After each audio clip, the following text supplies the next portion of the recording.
welcome to another episode of Not a Muppet Show Podcast. I've been getting a lot of fan mail calling this a Muppet Show Podcast. And I don't know about you, Hank from Missouri, but this is not a Muppet Show Podcast. Also, I never released my mailing information. So, Hank, I don't know how you got it, but please stop sending me cheesecake.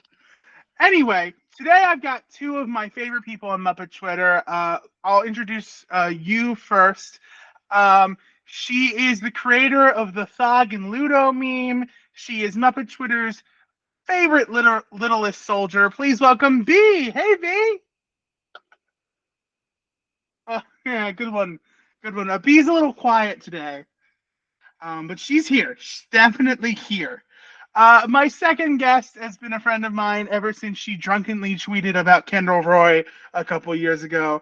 Please welcome Muppet Twitter's head of HR, Mary. Hey, Mary. Hi, Tori. I thought this was a Muppet Show podcast. I watched the Don Knotts episode and everything. I was ready to talk about it. Mary, I don't know what to tell you, but this is not a Muppet Show podcast. I mean, I'm pretty adaptable when it comes to Muppet stuff. So, I mean, what are we talking about instead? We're talking about the John Goodman episode of Muppets Tonight. Oh. Yeah. Oh, okay. Mary, how are you? I mean, I was doing good before you told me that. B, how are you? She's quiet today, folks. So Muppets Tonight. Mary, I know you're a little older than me. Little bit. But you're not old enough to have seen this live. No, I think I was not conceived yet when this aired, if I'm correct. It's funny because I had Danny Horn on, and he was like in college when this aired, and so it's like, yeah. Sorry, Danny. Sorry, Danny. I mean, I've got some older guests coming up, and I'm like, yeah, I wasn't born yet. But so when did you discover Muppets Tonight? It was around the time I started getting really into the Muppet Show when I was around middle school age, and I saw when I was like, and I watched everything on YouTube at the time because that's what I did because that's what you did in like 2011. And that's I saw a video. Oh, go ahead. No, I should say I've reiterated this on the show before, but you haven't listened to that yet, obviously. That's how I watched this show. I would watch Muppet stuff during dinner or lunch sometimes, and if it wasn't the Muppets Go to the Movies or Muppet Classic Theater, it was Muppets Tonight. Oh, no, I watched this when I should have been sleeping. I probably would have been better off if I was sleeping instead of watching the Muppets Tonight. But Muppets Tonight came up in the thumbnails, and I'm like, I've never heard of this before. I'll check it out. I'm like, you know, this fulfills my fix for getting something new. I'm going to keep at it until I think I stayed up till 3 a.m. watching it once. Oh, God. Why would you do that? And I was like yourself? 12, so... Phil Van Neuter could be a sleep paralysis demon. I mean, he has that luck. He might be mine nowadays. If I had sleep paralysis, who knows? Maybe. So yeah. Can we talk about anything else before we talk about this episode? Can we talk about the weather or? It's been storming all day where I live, so it's perfect Muppets Tonight weather. So before we hopped on this call, I was with my father getting months-old garbage stuck from the bottom of our outdoor trash can. It smelled like the worst smell I've ever seen, and that was not the worst experience I had today, because the worst experience I had today was watching this episode of Muppets Tonight. This one's got folks. Remember a couple weeks ago when I said Michelle Pfeiffer was the worst this show could get? Oh, folks, I'm ready to say this is the worst thing the Muppets have ever done. Apologies to Michelle Pfeiffer. Apologies to Michelle Pfeiffer. Or somebody who we should be apologizing to is our guest star this week, John Goodman. Who is incredibly talented, very funny guy. According to my mother, the first movie I saw in a theater was Monsters, Inc. So John Goodman is someone who's very near and dear to my heart. Yeah, you know what's really funny? You know who was the guest on last week's episode? Who? Billy Crystal. Oh, B, you would have loved that. B, yeah. So B, you have any thoughts on John Goodman? She's real Very quiet, insightful. folks. Very Very insightful. Very insightful. Very good. insightful. So I guess yeah, John Goodman. I kind of think of him as Monsters Inc. Like that's what I think of. Yeah. That and oddly enough, Kong Skull Island. But those movies hadn't come out yet when this episode aired. No. So at this point, he probably would have been best known for playing Dan Connor on the sitcom Roseanne. Which is back when Roseanne was just a beloved comedy and we don't have to think about it. We have nothing else to think. But also, this was right 2 years after the Flintstones movie, which was a big hit, and he of course played Fred Flintstone. And actually, he was good. I haven't seen that movie in a very long time, but I remember liking it as a kid. I remember not thinking there were any incredibly weak performances when I saw it when I was a kid. So that's high praise. Yeah, but John Goodman, he's also known for, I believe he hosted SNL 13 times over the last 20 years or something like that. Like, it makes sense that at this point in his career, he'd be doing the Muppet Show. Heck, if they did a Muppet Show this year, he probably would be one of their hosting options. And he would kill it. And before we talk about this episode, I have a lot of negative things to say about this episode. John Goodman is giving this script his all.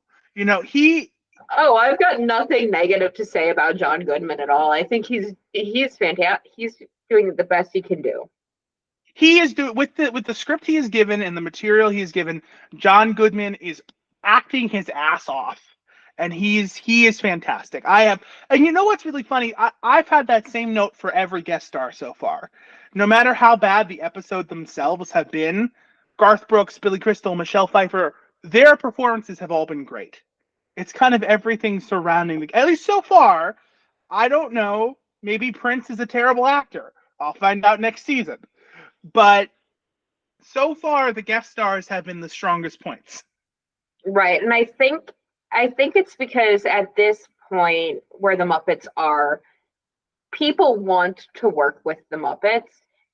You're about 20 years away from when the Muppet Show started. So you have all these people who grew up or watched the Muppet Show a lot when they were younger, and they're like, who watched that were like my parents, who were like, I want to do that when I grow up. And then and then you get the chance to do it when you grow up. So I don't know if John Goodman was that case, John Goodman or Michelle Pfeiffer were that case, but I think later on down the line, when you watch Muppets Tonight, I think Sandra Bullock, perfect example of that, where these are people who grew up with the original Muppet Show and they want to be a part of it in some sort of way. You get that energy a lot with Garth Brooks too, actually. Okay, yeah, I don't know how old Garth is. That's one thing we did not research. By the way, Garth Brooks, fun person to research, has views you wouldn't expect from a country person. He's an actually decent guy, believe it or not. Oh yeah, Garth Brooks is like a super chill dude. He's also kind of weird. He released an album this year that was exclusive entirely to Bass Pro Shop. We talked about that. It did not leak online. Oh yeah, y'all talked about that. Of course we did. We talked about that. We talked about Chris Gaines. I hope you're familiar with Chris Gaines. Oh, I am very familiar with Chris Gaines. Yeah, And I don't know if John Goodman grew up with the Muppets, but he does seem very happy to be here. I mean, he would have been in his 20s when the Muppet Show was airing. It's a fun thing he watched in college. Yeah. Anyway, all right. Let's start this episode. And my first note, which is a note I've written down before, Andy and Randy are still two of the dumbest characters I've ever seen on a screen. Oh, my first note was Andy and Randy Pig, are you ready to die?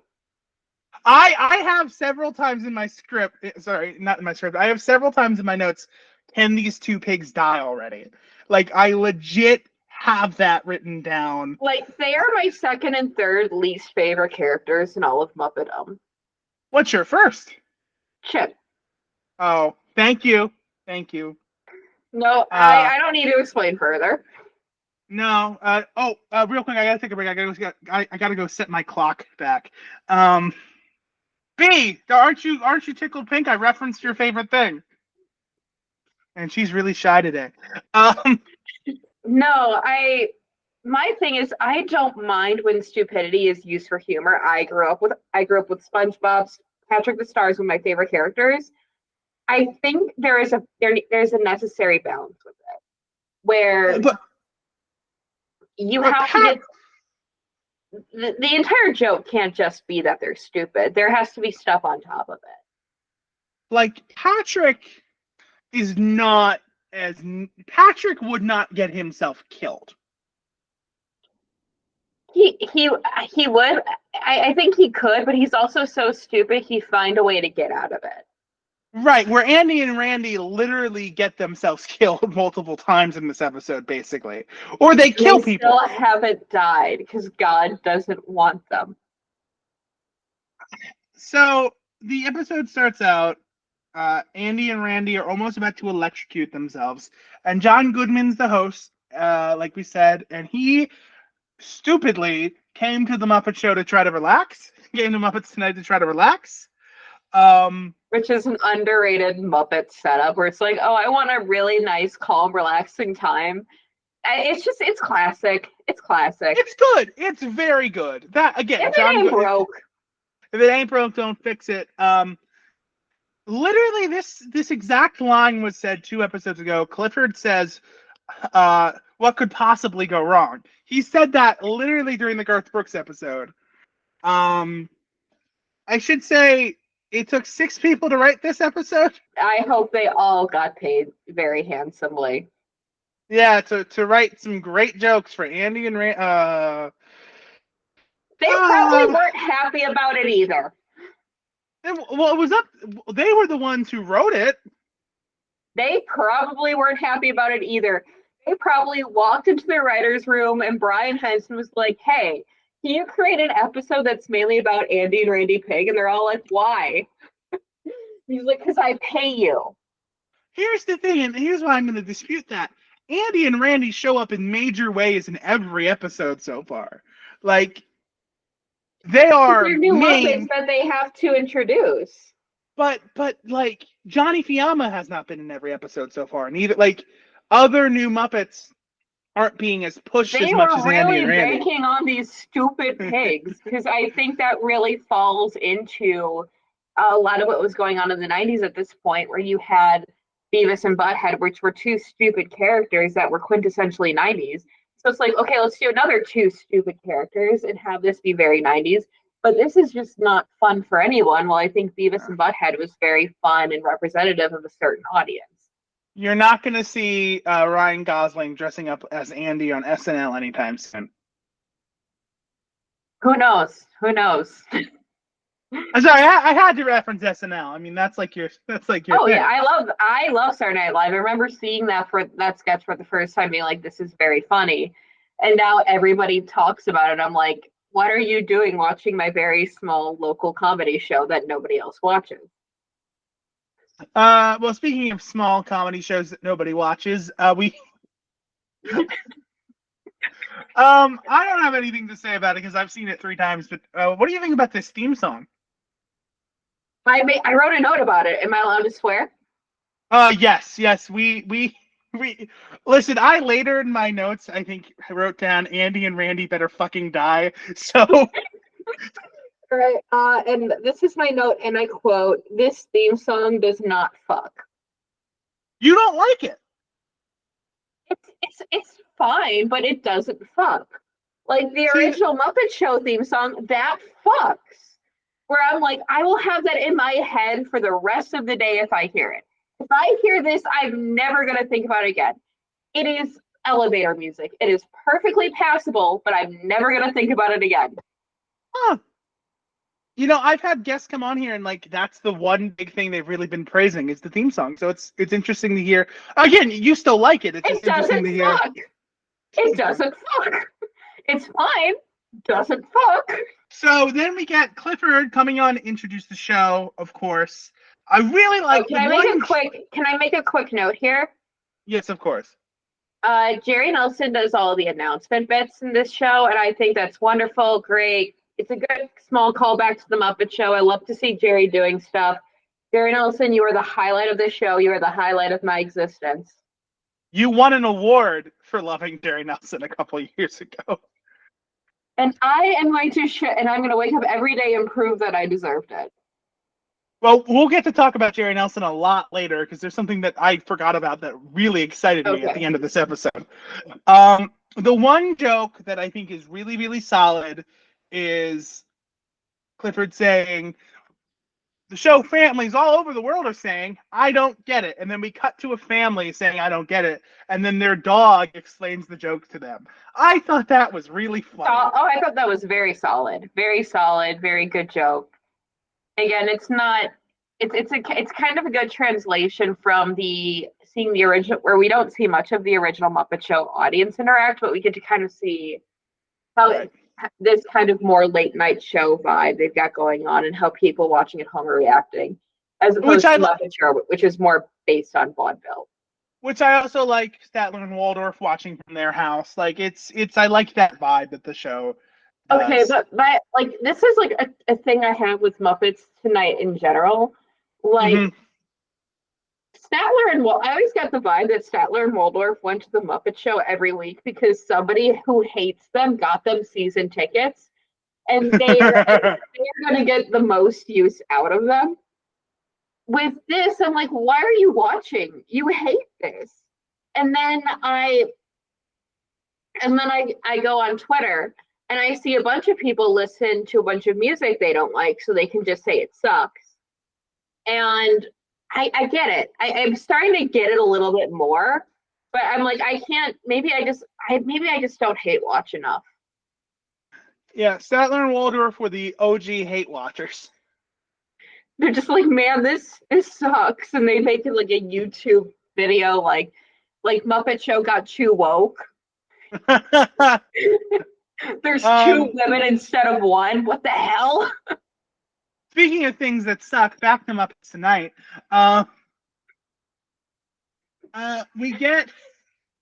We open this episode with the sketch I've talked about before, Tales from the Vet.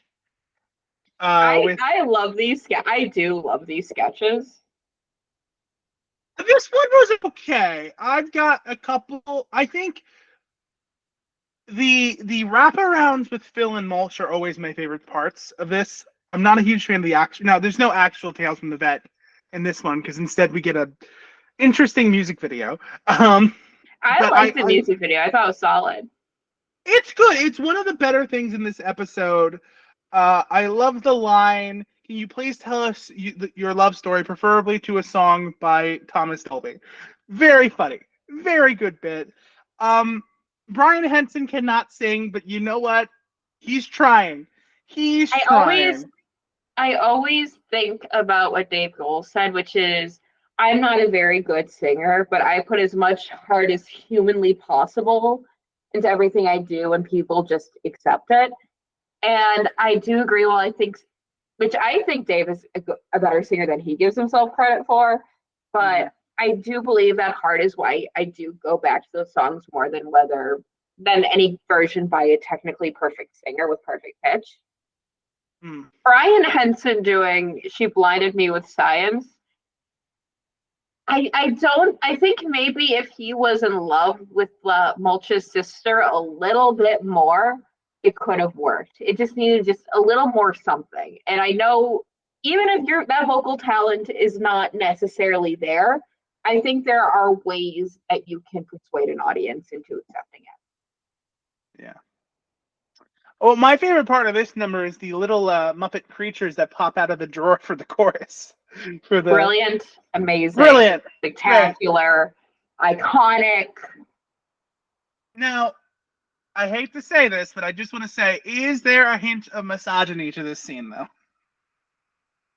I mean, it's Muppets Tonight. What else you want me to say here? Yeah, I shall say, while I think this might be the worst episode I've seen so far, it's the least offensive episode so far. Oh, definitely. I mean, like, is it a little misogynistic? I mean, yeah, the '90s were a little misogynistic. What it reflects its culture. What am I supposed to say here? But overall, this is a fun number, and I like that we're slowly seeing more musical numbers. I Hopefully, they get do. to a point. Yeah, because that first episode barely had anything. I was stuck with dancing cheeses and. Ugh. So There then, there are some Muppets Tonight musical numbers that do stick with me and I do love, and I'm not going to tell you what any of them are. I assume one has a David Byrne suit involved. Yes.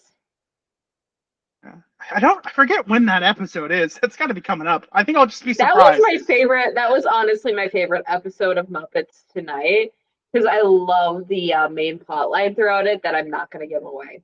Again, I can't remember whose episode that is, so we'll figure it out. You're going to be like, really? This was like 12-year-old Mary's favorite episode of Muppets Tonight. I'm like, and I just want to let you know, it's not a high bar for it wasn't a high bar for her. She was like 12. She didn't have taste. Was it the clip show? No. Oh, No. good. You'll be like you're gonna want to get 12-year-old Mary therapy, and you will not be the first person to want to do that. Okay. I'll give you my therapist's number. Awesome. Actually, you don't want her. She ghosted me. Anyway, so No, it's okay. One of my therapists quit on me in college. You're totally fine. I can edit that part out if you want me to. It's a true story. Rat Patrol. Is this the war one? Yeah. I actually kind of liked this one. I thought the writing was very solid. Okay. I like the puns. I'm like, okay, there was lots of war stuff in the original Muppet Show, more than Remember. yeah. So this wasn't completely out of the blue. I really like the writing. They gave Rizzo a gun. That was the one thing they gave so many rats guns. There are just so many. They gave Rizzo a gun, and I thought that was the funniest shit. Rizzo has an actual honest to God pistol in his hands. It's so good. It's so good. You know, the more we talk, maybe I don't hate this episode that much after all. No, I do. Listen. I know gun control is a serious issue, but Muppets with guns is objectively funny to me. I'm sorry. Like, people with guns, not so funny. Muppets with guns, hilarious. Brilliant. Breathtaking. I mean, if you really want to see Muppets with guns, there's a little movie I can send you a link to Meet the Feebles. No, I think it's the other stuff in Meet the Feebles that turns me off. I without telling him anything about it, I had a friend and I sit down and watched that a couple of weeks ago. He wanted to kill me at the end of it. No, it's okay. I'm making me watch all 17 seasons of Murdoch Mysteries with me. I think I'm worse. You know what? He did reward me. I tortured him, and then we watched Napoleon Dynamite, so it was fine. Okay, Napoleon Dynamite's solid. That's a good movie. Unlike Meet the Feebles. I like Napoleon Dynamite. Yeah, no, I do. I know. But I don't know. The main note I had was Rizzo with a gun because I wrote that twice. I was just in awe. Yeah, I think this sketch is fine. I don't think I'm as in love with it as you are, but I do think the Swiss neutral joke is funny enough. Oh, it's brilliant. It's great. I like that a rat gets cut in half. It's so delightfully evil. It's perfect to me. And the Muppets would only ever do this sketch on Muppets Tonight. This at this level of evilness is only here in Muppets Tonight. Oh yeah, I mean, if this happened on the Muppets ABC, there'd be like a 12-minute monologue about why guns were telling Rizzo, "Hey, guns are bad." Like, no, I just want to see him wave it around a few times. It's a prop. There's no lesson, no moral. Yeah, it's not like they were using live weapons. Exactly. Well, after the sketch ends, I should note I do like John Goodman's little banter with the rats as they're leaving off stage. It's Oh not yeah, much, but it's he's just great. He's great, and I would love to see him interact more with any other character. I would love to. Was he ever on Sesame Street? I bet you he was on Sesame Street. Let me look that up real quick. Yes, he was with Telly. I can see that being good. Yeah. Okay. So that's probably better than this. Maybe. Yeah. Yeah. With Snuffy too. Yeah. Oh, okay. Yeah. It's all good. So, I felt really uncomfortable with Andy and Randy saying, "We're your slaves." Yeah, that wasn't. I get what they were doing. I do. I'm sorry, we've been talking so much. B, what do you have to think about this? Oh, you know what? B does have a point. It's also just really awkward. Yeah. Like, I get what they're doing, and I know there's no other connotation besides, oh, you saved our lives. We owe you this debt that we can never pay you back. You could be like, we are your servant. Yeah, and there's less connotation there, but again, I have to remind you, this was the 90s. 96. This was 1996. It's the 90s. Nobody was thinking. Yeah, thinking as a concept wasn't invented until 2002. Exactly. People didn't think until after 9/11.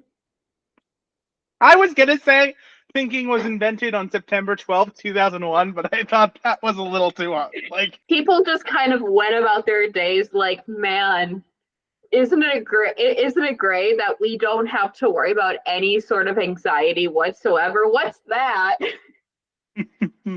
Speaking about what's that, that's a live grenade in their hands somehow. How did they get a live grenade? I don't know. Why were they using live explosives? Because Crazy Harry's not in this show. Because they filmed this on the set of Rust. Okay, that's a little harsh. Oh, thank God Alec Baldwin didn't host this show, because that totally could have happened. We would have Rizzo would have actually died. Oh, spoilers! That happens later in the season. R.I.P. Short King. Next, I believe we had Gonzo and Rizzo's Incredible Discoveries. I do want to briefly mention Garth Brooks stuck. Sorry, I do want to briefly mention John Goodman stuck in the roof. Oh yeah, he definitely gets stuck up there. He gets stuck in the ceiling, and it's kind of funny. It's cute. Have a segment called Gonzo and Rizzo's Incredible Discoveries, which I was very excited about at first. I don't remember this segment. I love Gonzo and Rizzo together. And then I watched it, and I'm like, I get why I don't remember this.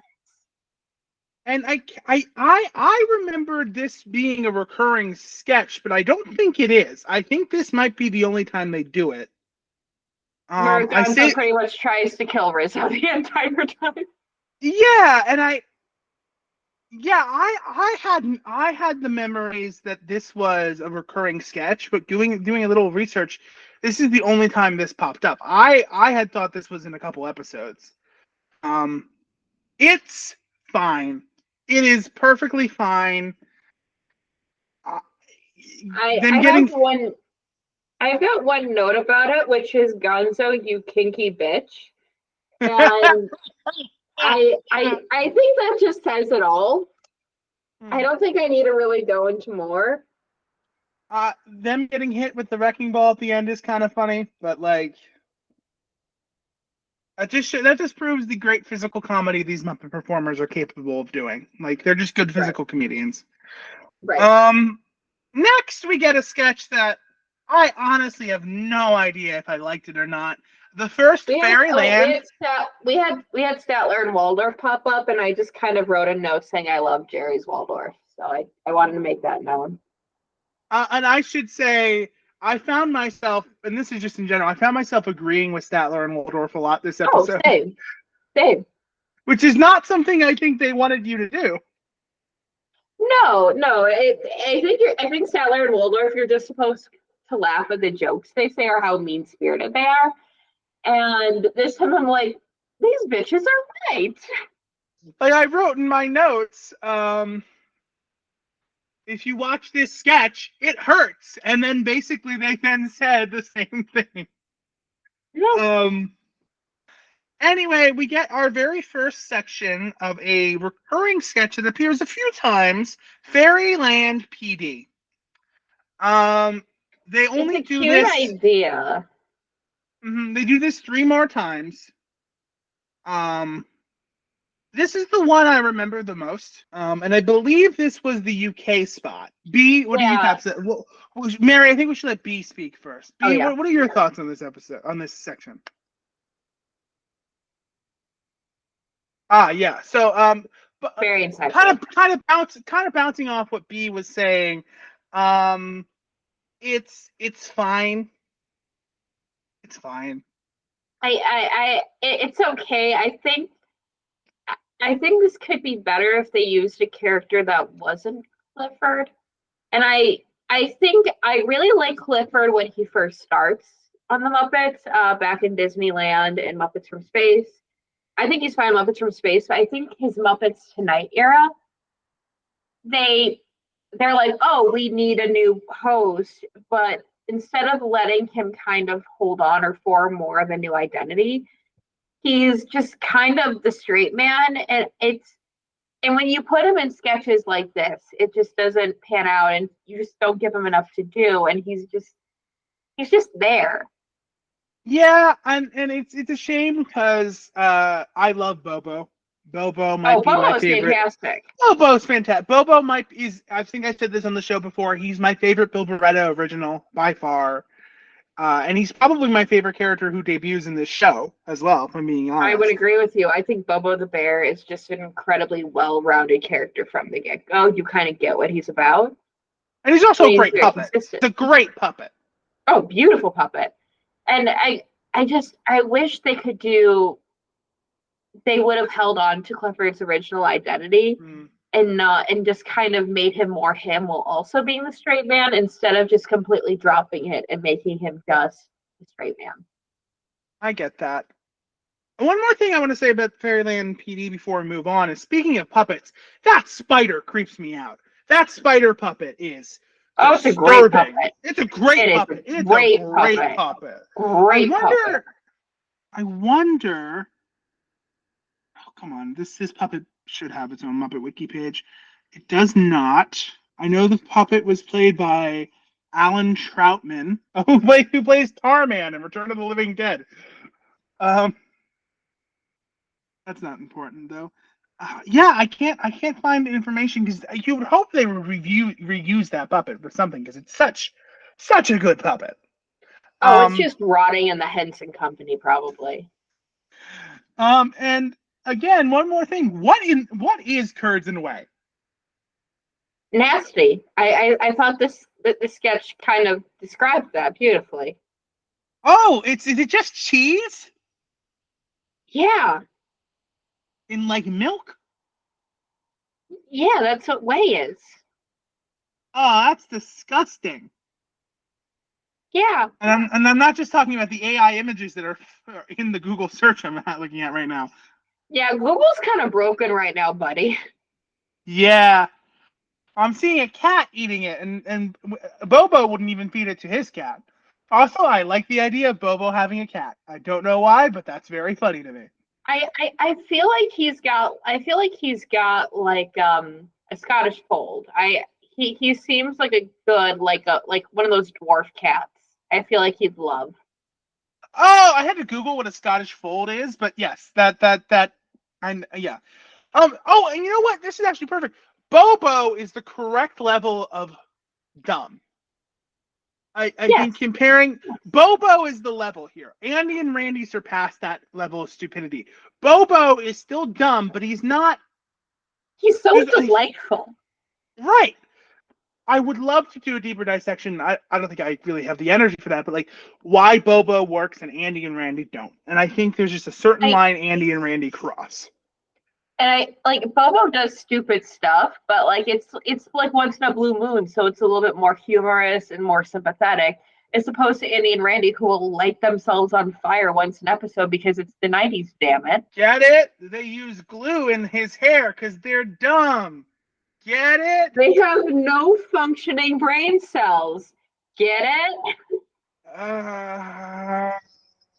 So then we cut back to John Goodman's dressing room, and he's kind of relaxing, and one of the pigs, I'm never going to be able to differentiate them. Never.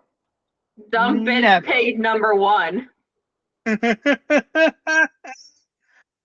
Dumb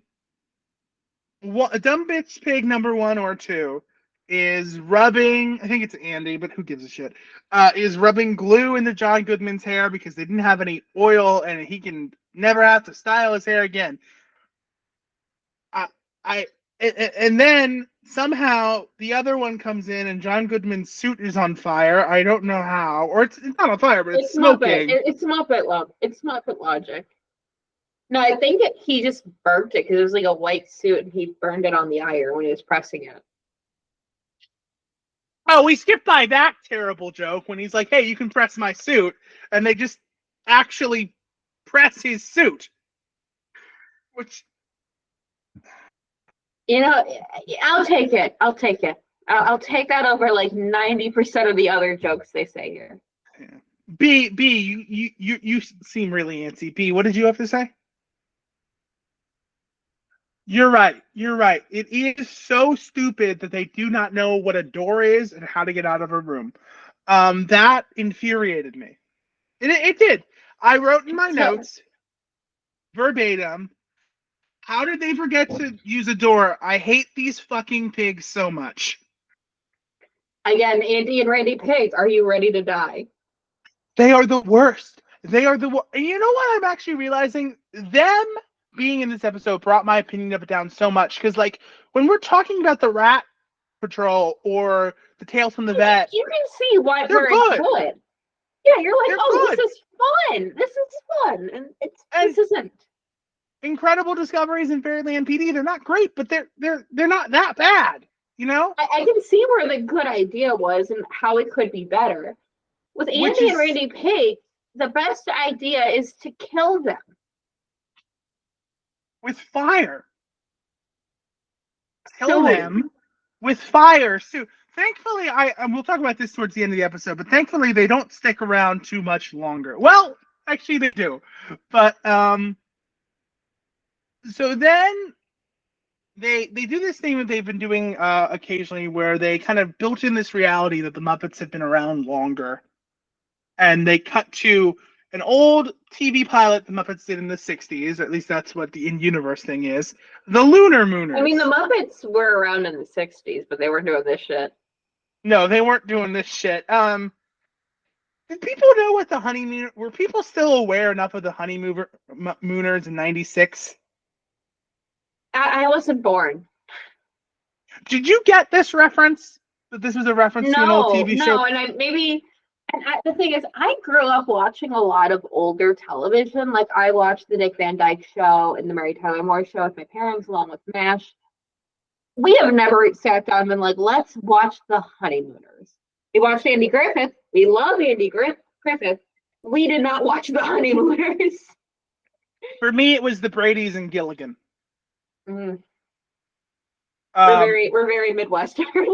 I can tell.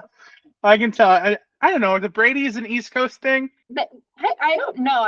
I just don't think my parents were huge on the Brady Bunch. Like we like the more work centric stuff. We're like, let's go to war. Let's go to a news station. Let's go to a comedy room. We weren't going. Let's see what these I did not watch Full House with my parents. I watched Full House. That crap. I was watching. I watched Full House with my babysitter. That's different. I watched Full House alone in my room. First crush I ever had on anybody was Kimmy Gibbler when I was like 12. That says so much. Does that explain a lot about me? That explains so much.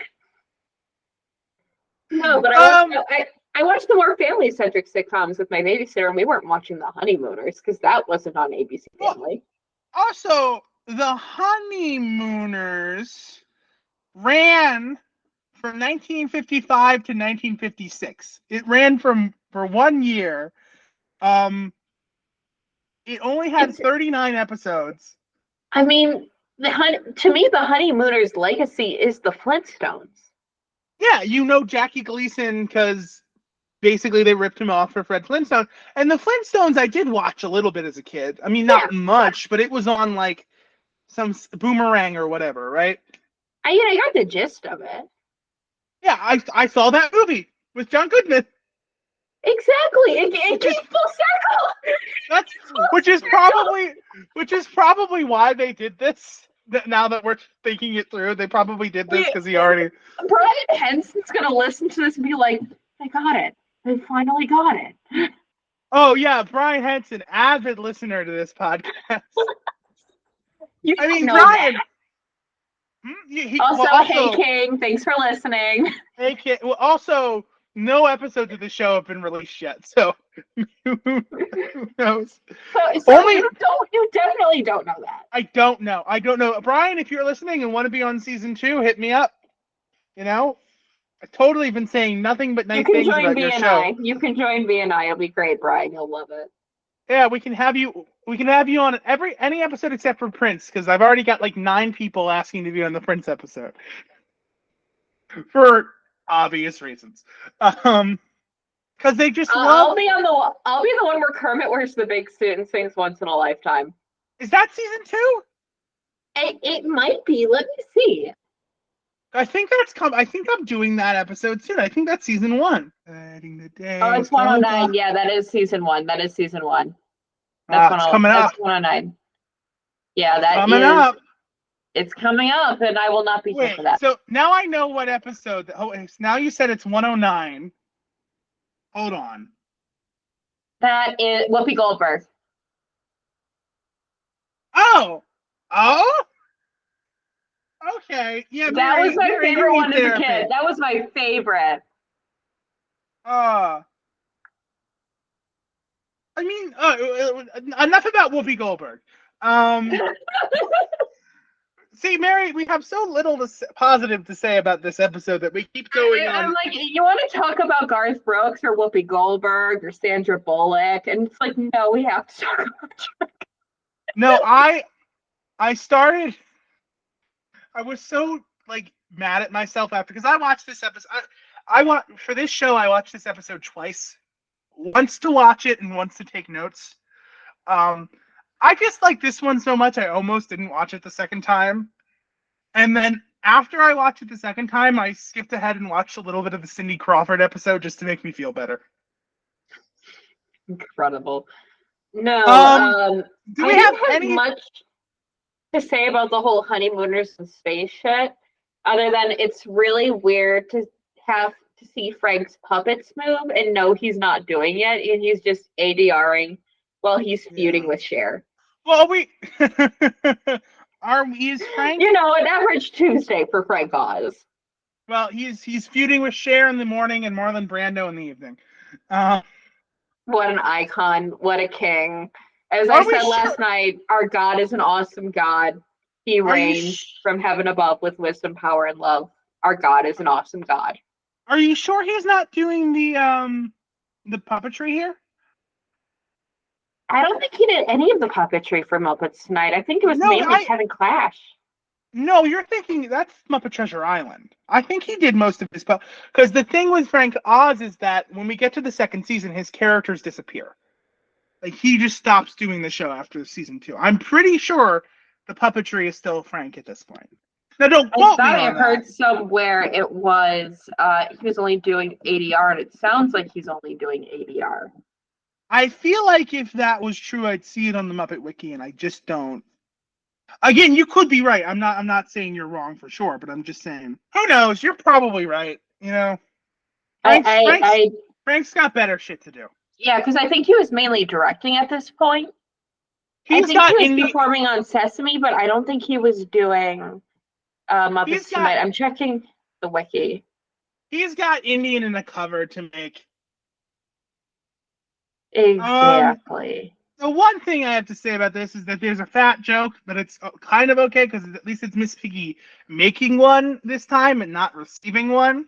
So there's something to that, but also this show has so many fat jokes. I mean, but to be fair, the original Muppet Show, they also had a lot Also, of fat jokes. I think if you look at something like Studio DC Almost Live, which was two specials on Disney Channel, because I'm contractually obligated to mention Studio DC Almost Live on every podcast I go on.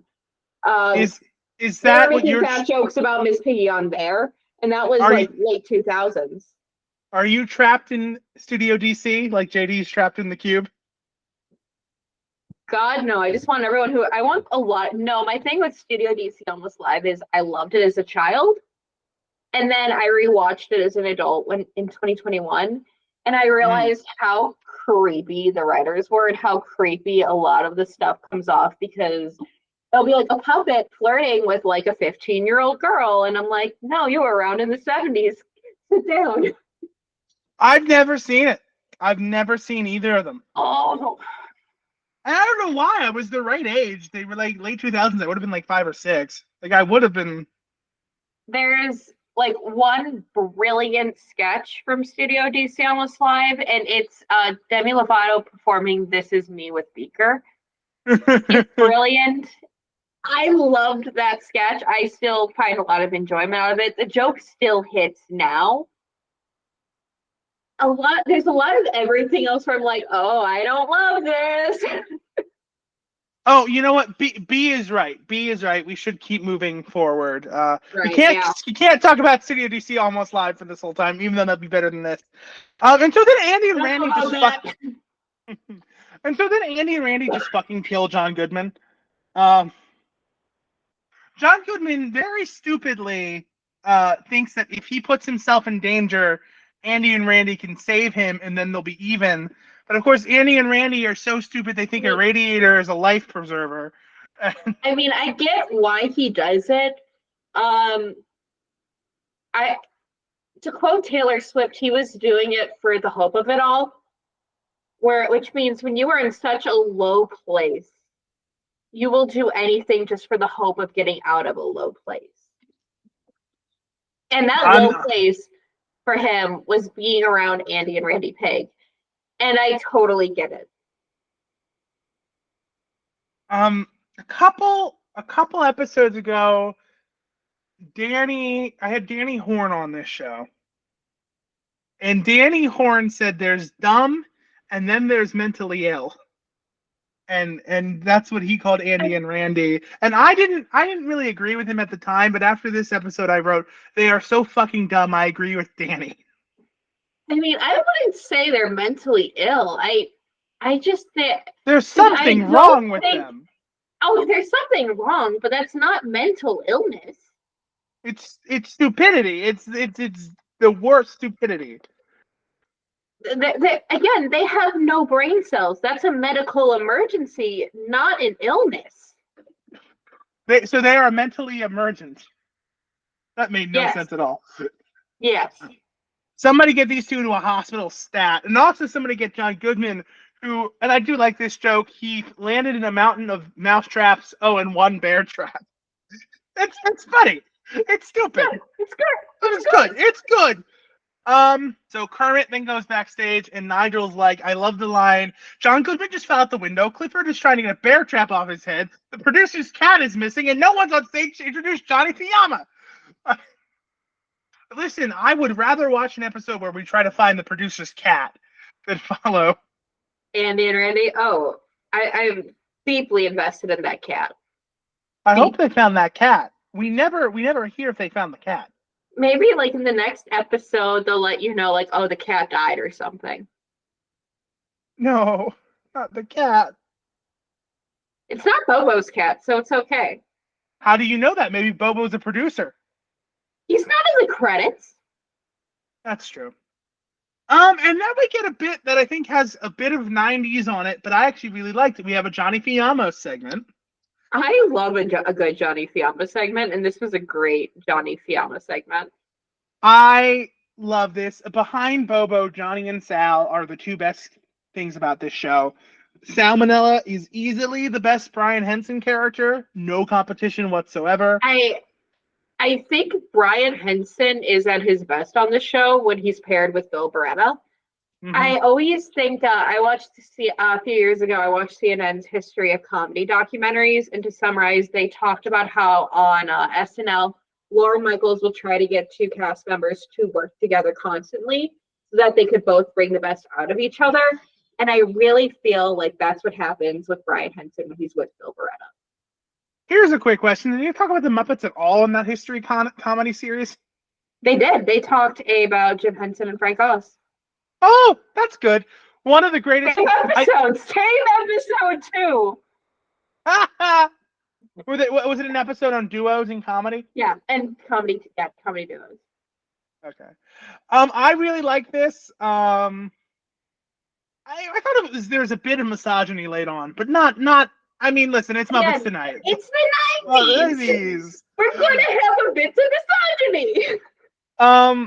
I love how Salmonella treats Johnny like he's the Pope, like he's the most important person in the world. I mean, Sal treats this Jerry Nelson character who's Sal's date, which I love this performance from Jerry. Jerry's great. I think Jerry is so good when he plays women. And I deeply mean that, where like he's like Frank, I think, is also really good at playing women. Well, I think one of my favorite Jerry characters is Ma Bear. Yeah. And so like, yeah. He's good at playing women. What can I say? But Sal reminds me is when your friend dates someone who isn't good and is kind of annoys you. Mm-hmm. And you are ready to pounce on that person as soon as humanly possible. That's what I got from Sal. Like one of my friends just got out of a relationship today, and she told me, and I found out, and my first response was, "You could do better, so it's not a total loss." And she's heartbroken, but she's like, "Thanks, I guess." Like that to me is like the kind of the essence of this sketch, where Sal is ready to jump this bitch because she does not want to eat veal for moral reasons. Which, you know what? Good for her, taking the moral high ground. Oh, I think it's something that you like from like a modern day standpoint. We're like, yeah, that's understandable. But back in the 90s, it's like, oh, that bitch with her morals. I do like the line. She's just on the same kick my sister is. Like, it's a good line. It's delivered well. It's good. It's a good line. It's a very good 90s line. I do like the idea that veal is the meat of love. Let's go kill that baby cow. Yeah, death to baby cows. That's still my favorite SNL sketch.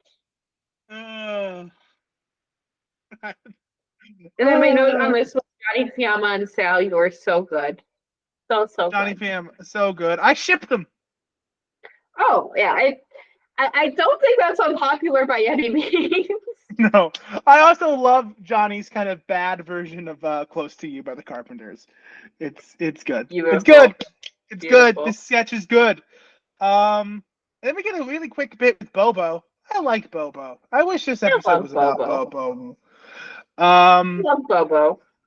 And then for time filling, I guess, we get Carl, the big mean bagpipe eater. Fine. It happened. It was fine. Then we get John and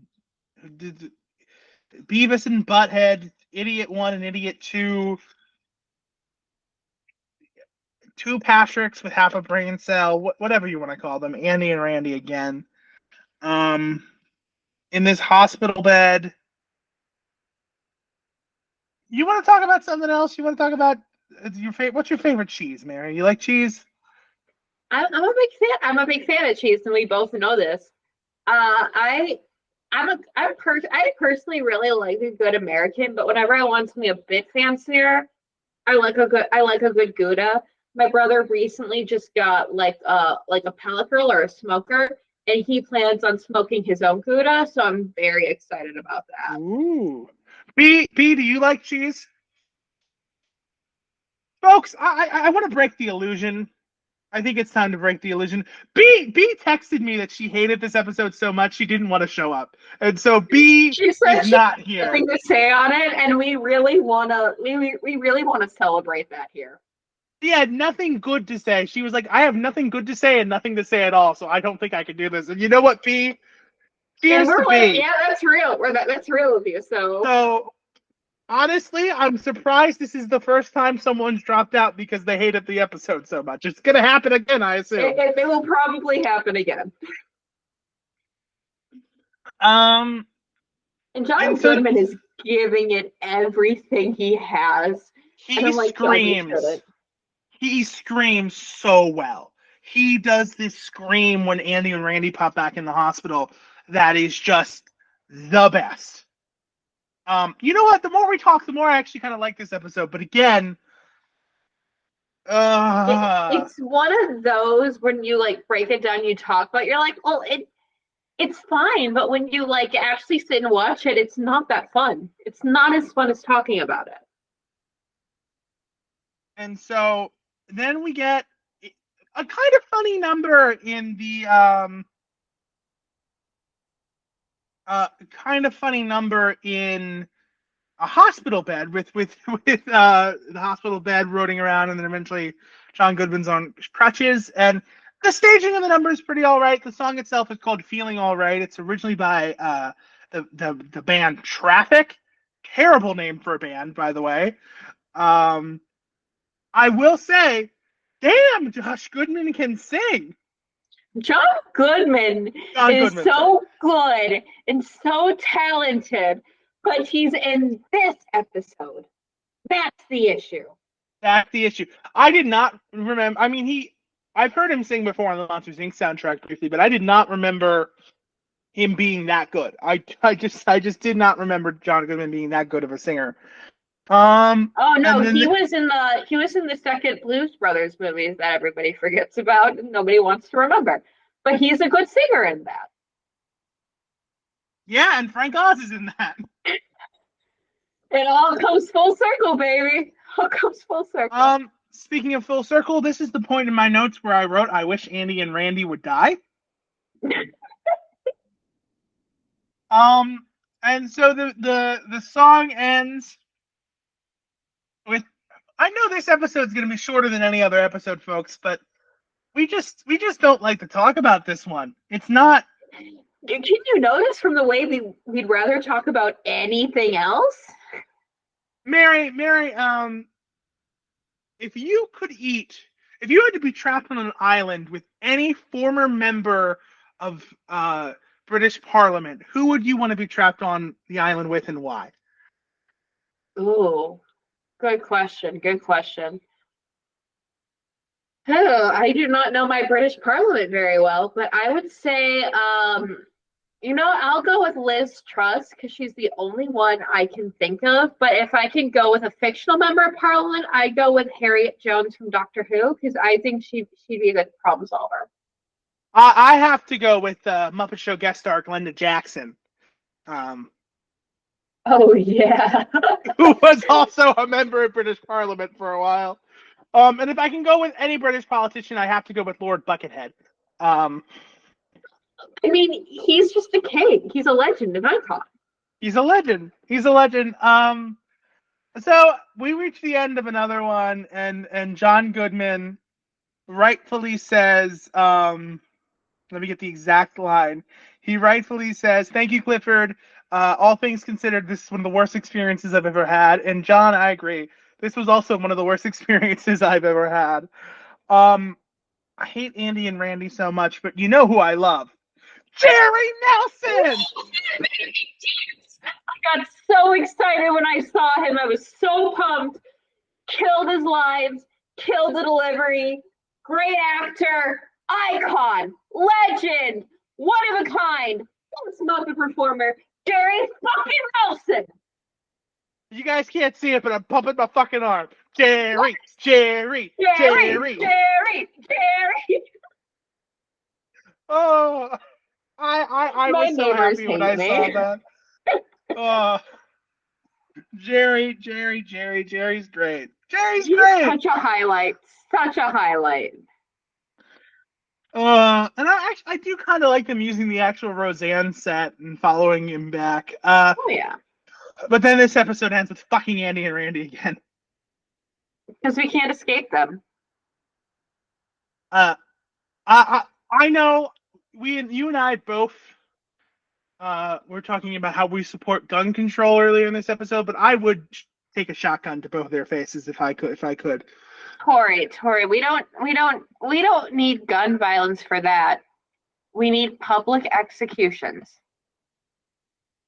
We should bring back the guillotine. Yes. All right. I hate to do this. I really hate to do this. But before we wrap up, it's time for everybody's favorite segment. Wait, who? Where we talk about the new Muppets added to Muppets Tonight. This week we've got Andy and fucking Randy. Is there anything to say that we haven't already said? Andy and Randy are Miss Piggy's dim-witted nephews who first appeared in Muppet Classic Theater. For this series, they're played by Steve Whitmire and Dave Goelz. I could not tell you which one's which. They would appear a lot. They are still around today. I mean, not as often. So, like, well, I mean, which makes it more tolerable that they're not around as often. I mean, they were in Muppets Haunted Mansion, albeit briefly, but they're in Muppets Haunted Mansion. They were in that Facebook portal ad they did a couple of years ago. They were in the 2015 series in an episode. They even have, and this is a show I'm going to talk about eventually because I really want to talk about it, Muppet's Kitchen with Cat Cora. They're in an episode of Muppet's Kitchen with Cat Cora. Which, are you familiar with Muppet's Kitchen with Cat Cora? Can this be a Muppet's Kitchen? We should just make this a Muppet's Kitchen with Cat Cora podcast. I mean, I want to watch the special that Sesame Street did with Sunny Anderson because she's my favorite Food Network personality because of her ability to always like try to use like more conventional versions of how to make stuff with like frozen food or like croissant dough. Was that one of those Sesame Discovery specials that recently aired? Yeah. Those are all terrible. Those are all absolute nothing pieces of paper garbage. Tori, I just watched this. I can do anything. Mary, you are strong. You are invincible. I don't know why I'm singing I Am Woman. I'd rather be watching the Helen Reddy episode of The Muppet Show. That's what I'm saying. But you know, so Andy and Randy, I gotta ask, do you like them? Do you not like them? I mean, I bring back my former quote, Andy and Randy Pig, are you ready to die? I despise them. And that's the other thing, is that they're in like they're in recurring sketches. We didn't have one this week, but they're in all of the Bays of Pig Watch, which by the way, Bay of Pigs Watch is absolutely awful. Oh yeah, that was like my least favorite when I was a kid watching it. Just the worst. And even now though I realize I did love Spamela, but I was also like a repressed little gay, so you know. I mean, we talk about Spamela a lot in the first episode. And I admired Spamela from like a young repressed bisexual gaze. Yeah, we talk about Spamela like not in the good ways. So Mary, what are your last thoughts on this episode? John Goodman is great. I think there are a lot of good parts to this episode. They're just overshadowed by all the parts that make me want to die. You know what? This episode has the least amount of offensive things into it. There's nothing really racist about this episode. You don't see No. Garth Brooks isn't dressed in kimono. You know, Billy Crystal isn't doing a Muhammad Ali impression. They're not. Oh, you're looking at me with the blankest stare right now when I said Garth Brooks in a kimono. I mean, I think a lot of those things I just kind of like repressed. Also, I To say be Garth 90s. Brooks. I say Garth Brooks, but it's actually Kurt Thatcher pretending to be Garth Brooks, according to Gaffrey. Apparently, I don't know. So I can't actually say if that's true or not. I trust Gav. Yeah, it's the least offensive episode I've seen so far, but it might just be the worst episode still. I mean, there's nothing offensive. There's no discussions we need to have after where we're like, okay, why was this wrong? We're just like, just ain't good. It's bad. It's not good. It's just not good. Well, Mary, and to a lesser extent, B, thank you for being here this week. And you can follow me on Twitter. It's not called anything else but Twitter. I'm at Muppet Fellow, all one word, no spaces, no X's, just Muppet Fellow. I was gonna say, do you have anything to plug? But you beat me to it, Mary. I gotta plug my Twitter account. Everyone needs to know every single thought I have. If you love really campy mystery shows, you're gonna love it. If you love Taylor Swift, you're gonna love it. If you love the Muppets, you're gonna love it. If you love not doing shit and still getting dragged, you're gonna love it. You're gonna love it. You can find me at Twitter at SpellThings and at Muppet No. You can find the Muppet Twitter Award website, and I'm also probably next to the Cheez-Its in the grocery store. Mary, thank you again so much.